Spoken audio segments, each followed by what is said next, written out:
So last July, the ministers, the provincial ministers and our minister met in Calgary and developed what they call the Calgary Statement, which puts into perspective the priorities for the next policy framework.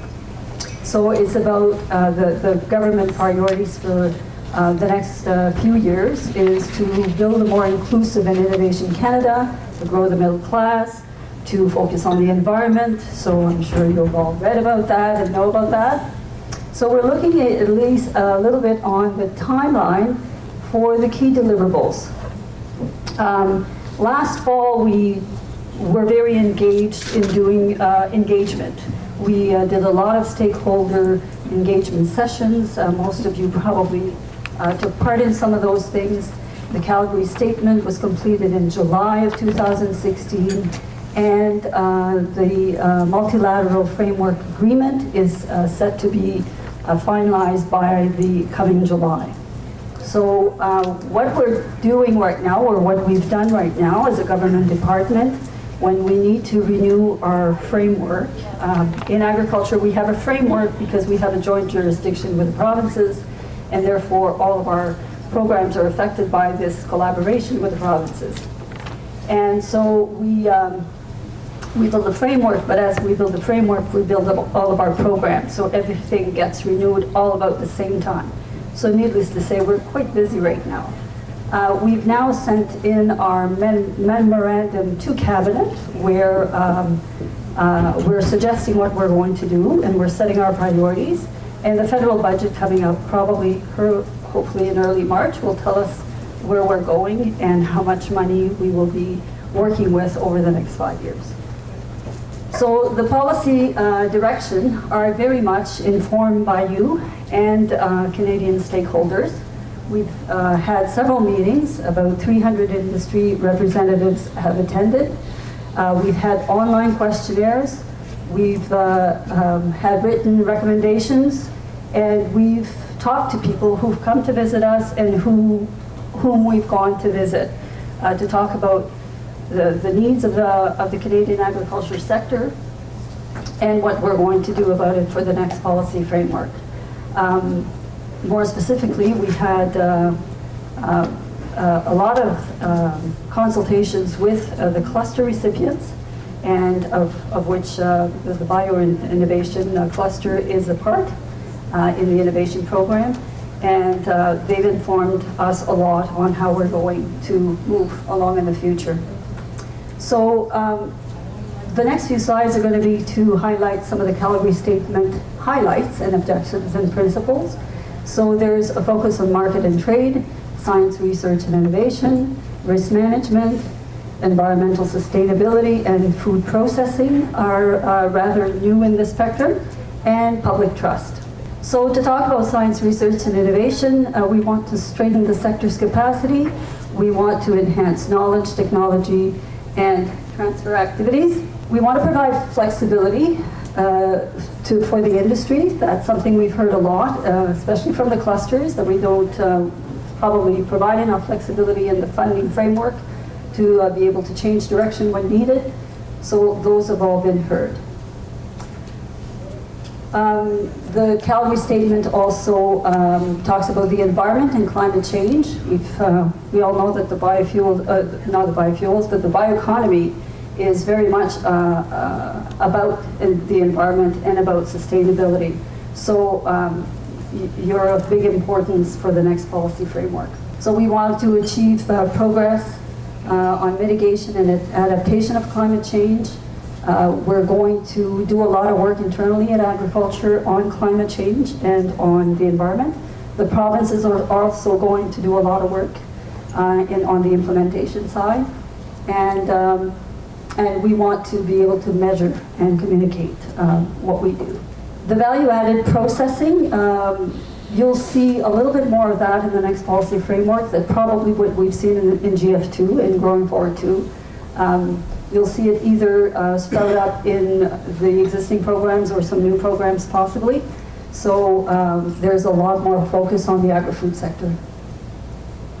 Public trust is something that's always been on our mind, and we sometimes refer to it as social licensing.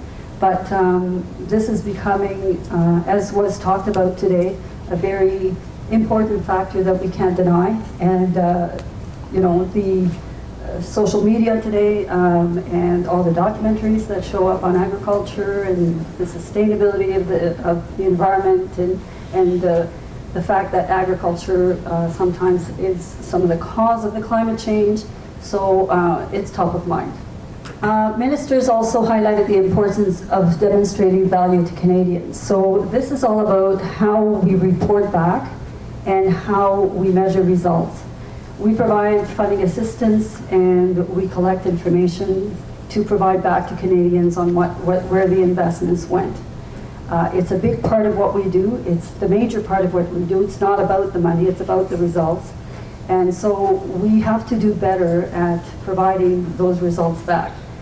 We're still working on how we do that. My present ADM has been named the Chief of Reporting and Results for our department, so it's in everything we do. I've put down a name for this program because it's going to change. The Science Partnerships Program. I'd be happy to know what you want it to be called. Because it was called Agri-Innovation and it had 3 streams. Stream A, which nobody knows what that did. Stream B, which is what we provide to you. And Stream C, which was commercialization funding. So we want to move away from that and have real names for real things. So if you have any idea on the name of the next program, I'm happy to take your suggestions. And we don't even know what the next policy framework will be called yet. Nobody's made a decision on that. We're still calling it the next policy framework, and if we don't come up with a name, that's what is going to remain.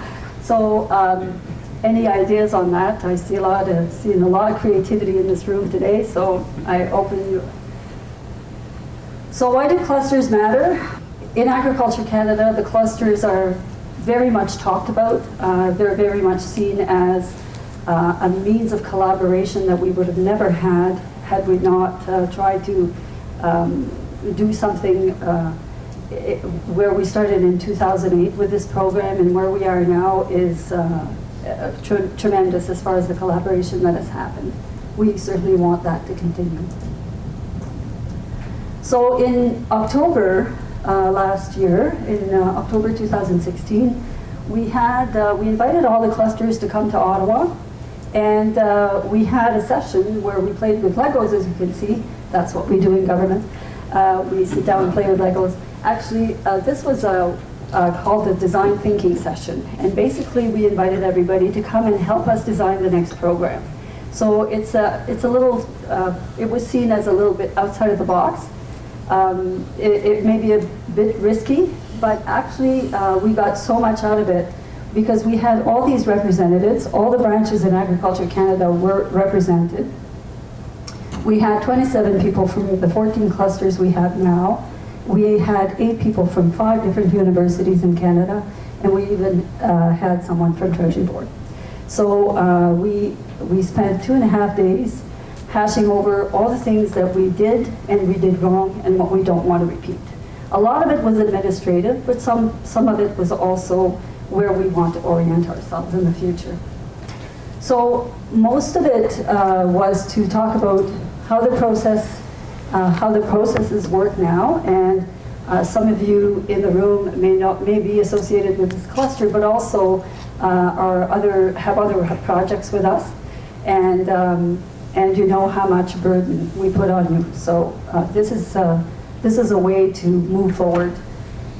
We heard a lot of talk about how it is difficult to count beans, and we've been counting beans. We've been doing a lot of bean counting to manage our accountability, and we want to move away from that and focus on the results. So these are 3 major themes that came out in the cluster redesign session, where we need to leverage how we evaluate applications for the clusters, how we pay the claims or reimburse money that's been spent, and how we manage the performance measurement. So we focused on those 3 areas. So in the application review process, we've now established a draft paper that suggests that we're going to do a peer review. And so we've got people in the room here from Agriculture Canada who know what I'm talking about. And it's been shared with this paper has now been shared with all the clusters, where instead of going through about sometimes 100 or 150 researchers in Agriculture Canada to review the science that's been submitted in an application, the review will occur before the application is submitted, and it will be done by peers that are chosen by the industry. So this is a different way of doing it. It's going to save us a lot of time, and it's also going to render decisions more promptly, hopefully. The next one is the claims process, and I know that some of you think, oh my God, are they ever going to do something about that? Yes, we will try. A lot of our, what we try to do when it comes to payments and dishing out money, it's so our hands are really, really tied with all the requirements for accountability's sake. But I have talked to our colleagues in Treasury Board. It's not about the policies that exist, it's about how we interpret them, and sometimes we interpret them a little bit too narrowly, and we put this on ourselves. So definitely we're going to try to do some of these changes. So for the clusters, what we're hoping is to eliminate claims. Now some of the project proponents here will say, oh, us too. We're not sure yet how we'll be able to do that, but we're going to try for sure with the clusters. So that would mean one report, one financial report at the end of the financial year.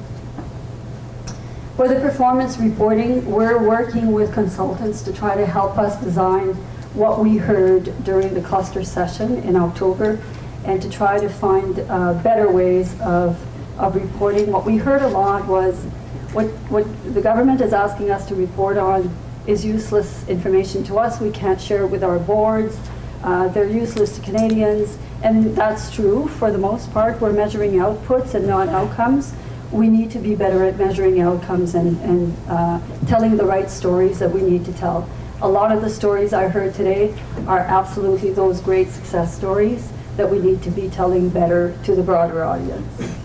So the program design work ahead, right now we're, I'd like to say we're writing our terms and conditions, but we're actually trying to brief the Minister's office with what we plan to do and get their concurrence on what we want to be doing.